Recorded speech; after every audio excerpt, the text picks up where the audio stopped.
Magandang umaga po sa ating lahat, mga ginigiliw, mga minamahal ng Panginoon. May pag-asa po sa Panginoon, mga ginigiliw. Ang ibabahagi ko po sa inyo sa umagang ito ay patungkol po sa makalangit na anyo na ipinakita ng Diyos, mga ginigiliw, sa kanyang magkakapatid na tinawag ng ating Panginoong Kristo na kanyang mga alagad, mga ginigiliw. Makikita po natin dito sa tagpo na ito, mga ginigiliw, na ang anyo na ito na ipinakita ng Panginoon ay anyo ng mga taong matagal nang patay, katulad ni Moses na ilang libong taon na po ang nakakalipas. At saka si Elias na hindi niya naranasan ang kamatayan, no? Hindi niya naranasan ang kamatayan sapagkat siya ay kinuha ng Diyos. Na-rapture po siya, no? Hindi siya namatay, subalit kinuha siya ng Diyos dahil siya ay lumalakad ng matuwid, no?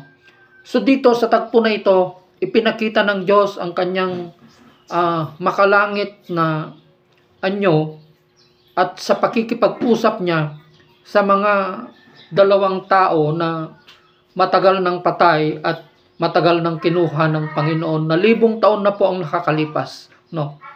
Tignan po natin. Basahin po natin. Ito po ay matatagpuan sa Lucas 9, no? 28, na kung saan umakyat ang ating Panginoong Jesucristo sa bundok, nakasama niya yung magkakapatid na sina Pedro at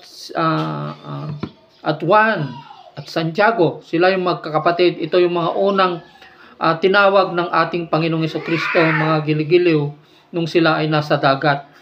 No, habang nananalangin ang ating Panginoong Jesucristo sa bundok, mga kapatid, no?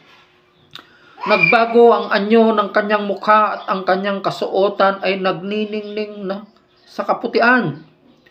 Biglang may lumitaw na dalawang lalaki na nakikipag-usap sa kanya, sina Moises at Elias, na nagpapakitang may kaningningan. Pinag-uusapan nila ang pagpanaw ni Jesus na malapit na niyang isakatuparan sa Jerusalem. Kaya dito, mga ginigiliw, no?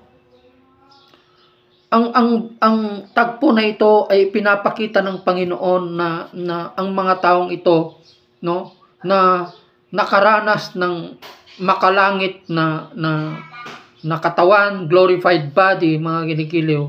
Ipinapakita rin ito ng Diyos sa atin na ito ay nagbibigay sa atin ng pag-asa, no?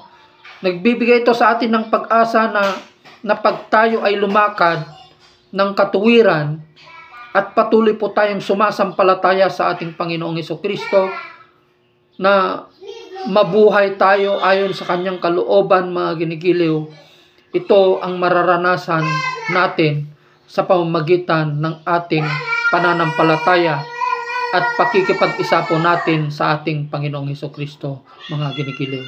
So ito po ay pag-asa, no, na tatamasahin natin pagdating ng panahon, mga ginigiliw, na makakasama po natin ang ating Panginoong Jesucristo, mga ginigiliw. So, mga ginigiliw, sa tagpo na ito, mga ginigiliw, magpatuloy po tayo sa pananampalataya sa ating Panginoon. Gumawa po tayo ng kabutihan ayon sa pinapagawa sa atin ng Panginoon, dahil ito ang bunga ng ating pananampalataya. Mahalin natin ang ating kapwa at ito ang ibibigay sa atin ng Panginoon, no? Ito ang tatamasahin natin.